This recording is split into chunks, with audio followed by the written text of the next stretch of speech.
Коли почалась війна, то ми вимушені були звільнити одне приміщення, де і було дитяче відділення, і передати для формування військового підрозділу. І з тих часів у нас дитяче відділення в не дуже гарних умовах. Там лише 15 ліжок є, і потреба була реконструювати одну із будівель для того, щоб мали належні умови для лікування дітей. Ми цю будівлю почали ремонтувати ще років 3 назад, але потім там були певні проблеми. Сьогодні ми впроваджуємо в життя спільний проєкт із Собранецькою лікарнею, з містом Собранців «Здорове майбутнє».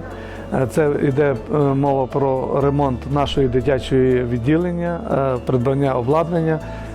Наш партнер із Собранців, Собранецька лікарня, також буде закупляти обладнання для своєї лікарні. Сума гранту складає трошки більше 460 тисяч євро. Є і наші власні внески в цю програму. Ми будемо реконструювати будівлю під дитячі відділення на 25 ліжок. Будуть там сучасні технології застосовуватися в обладнанні. Буде 25 місць, але це вже буде 2-3 місні палати.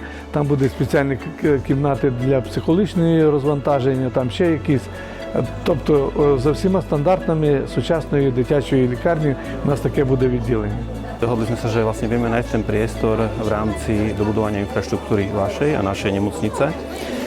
U nás nemocnica je vlastne mestská, je to nezisková organizácia a zdravie je dôležité, keď ho strácame. Čiže my chceme investovať do toho zdravia, aby pre náš región, a nielen pre mesto, ale pre región, tá zdravotná služba, zdravotná pomoc bola dostupná.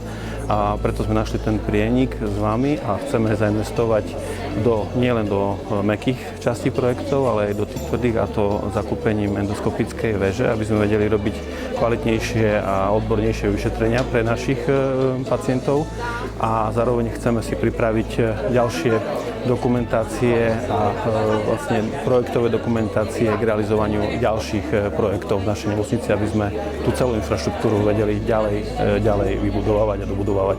Súčasťou projektu je aj vlastne výmenné pobyty medzi lekármi z Ukrajiny na Slovensku a zase náš slovenský zdravotný personál takisto príde vlastne k vám na tieto výmenné pobyty. V našej nemocnici v Sobranciach máme zamestnané niekoľko ukrajinských lekárok. Ich robota je veľmi kvalitná a sme radi, že máme takúto možnosť, pretože u nás je nedostatok lekárov, čiže touto formou, keď si vieme doplniť zdravotnícky personál, je to určite prínosné a pomáha nám to zastrešovať tú zdravotnú starostlivosť.